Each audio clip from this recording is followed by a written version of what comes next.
day 6 of the Irish Coast Cycle was the challenge of getting out of Dublin. I was going to Carlingford, so I went out by the back of the airport and then up towards the Naul. This is a network of very quiet country roads. They're quite pleasant. Just before crossing the Boyne at Drogheda, I stopped at Millmount Tower. It's a museum today, but this was a fortification and may well have been built on a Neolithic mound. I then got back onto the coast road once we got past Drogheda and headed up to Clogherhead, where I stopped in a local pub for, yes, another pint of Guinness. I don't know who's people keeping count of these, and a good lunch, because I had a long way to go yet. A lot of these coast roads are actually very quiet. There's not much traffic on them as I came around to Port Beach. That's a huge stretch of beach that runs to Clogherhead and then continues north up towards Drogheda itself.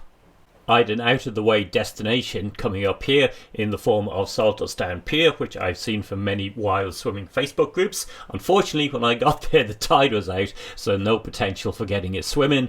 But again, a beautiful area, very little traffic indeed here, and some great agricultural land.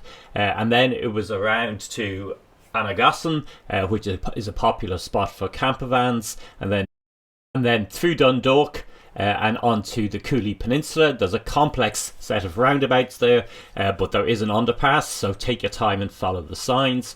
This brought me to Templetown Beach, about 15 kilometres down the peninsula, which is where I was going to be camping later on, but for the moment it was a chance to get a bit of a swim in.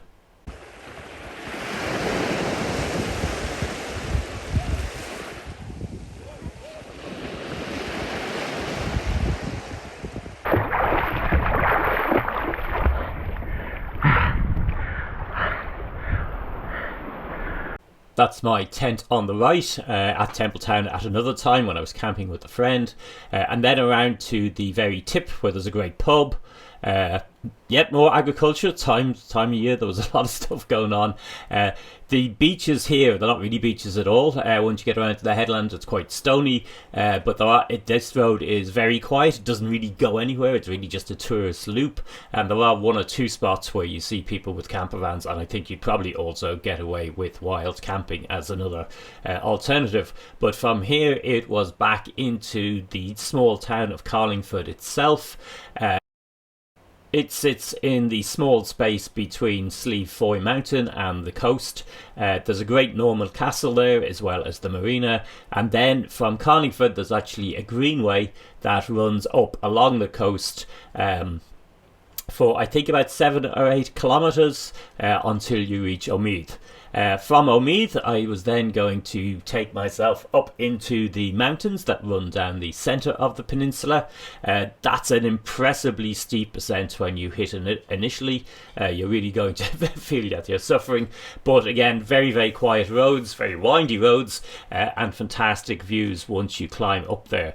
Once you get up to the very top, there's a pass that is called the Wind Gap, and at the Wind Gap there is what's called the Long Woman's Grave, which has quite a story to it of a sort of ancient Spanish princess being brought back to Ireland and then dying here and being buried here. I'm not really sure of the full details of it. It sounds like it's quite a yarn.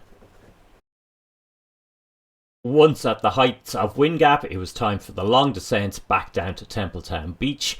If you've been following these videos and you're enjoying them, be sure to give the channel a follow so you get notifications when I post the rest, and do give a thumbs up to this one.